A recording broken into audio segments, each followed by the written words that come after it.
তার 1 মাসের মধ্যে দেখেন আল্লাহ রাব্বুল আলামিনের 2025-এর জুলাই আগস্টের মধ্যে বিএনপি নির্বাচন চায় এমন আলাপ রাজনীতির মাঠে উত্তাপ ছড়াচ্ছে সপ্তাহখানেক ধরে।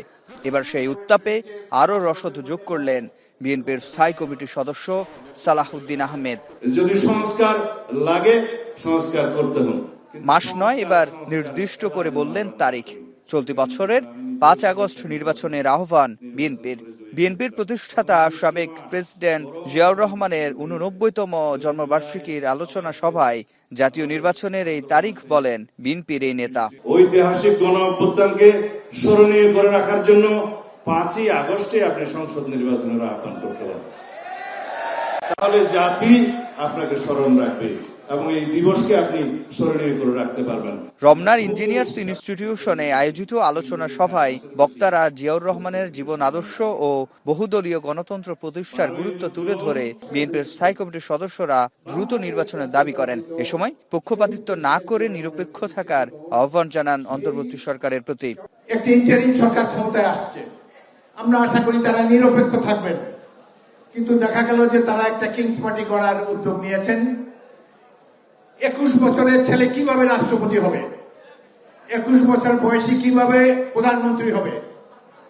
এই জাতীয় সংসদ নির্বাচনে অংশগ্রহণ করার জন্য এই যে বয়সসীমা কমিয়ে দেওয়া হয়েছে, একটি দলকে সুযোগ সুবিধা দেওয়ার জন্য করা হয়েছে। সততার কোনো বিকল্প নাই, বিএনপিতে সবকিছু আছে। যদি আমরা সৎ থাকতে পারি, সৎভাবে আগামী দিনে আমাদের পথ চলতে পারি, বিএনপিকে রুখে দেওয়ার শক্তি বাংলাদেশের কেউ নয়। সংস্কার চলতেই থাকবে, কিন্তু আমরা একটি সুষ্ঠু নিরপেক্ষ নির্বাচনের মাধ্যমে আমরা এদেশে অবিলম্বে গণতন্ত্র ফিরিয়ে আনব। বিএনপি মহাসচিব মির্জা ফখরুল ইসলাম আলমগীর বলেন, নির্বাচিত সরকার ছাড়া সিদ্ধান্তের বৈধতা পাওয়া যায় না। একটা নির্বাচিত সরকার ছাড়া কখনোই আপনার সেই শক্তি পাওয়া যায় না, সেই ম্যান্ডেট পাওয়া যায় না, সেই লেজিটিমেসি পাওয়া যায় না, বৈধতা পাওয়া যায় না, যারা বিশেষ বিশেষ বড় রকমের সিদ্ধান্ত নিতে পারে। এমনকি এই সংস্কারগুলোকে যদি আপনার কনস্টিটিউশনে নিতে হয়, কনস্টিটিউশন সংস্কার, সেটার জন্য তো আমরা একটা পার্লামেন্ট না। শেষে ভার্চুয়ালি যুক্ত হয়ে বিএনপির ভারপ্রাপ্ত চেয়ারম্যান তারেক রহমান উল্লেখ করেন, 5 আগস্টের পর অনেকে অনুপ্রবেশ করেছে দলে, তাদের প্রতিহত করে সতর্ক থাকার অনুরোধ জানান নেতাকর্মীদের প্রতি। আমরা কি ওই মোটরসাইকেল বহরের যারা, তাদেরকে সুবিধা দেওয়ার জন্য এই অত্যাচার নির্যাতন সহ্য করেছি?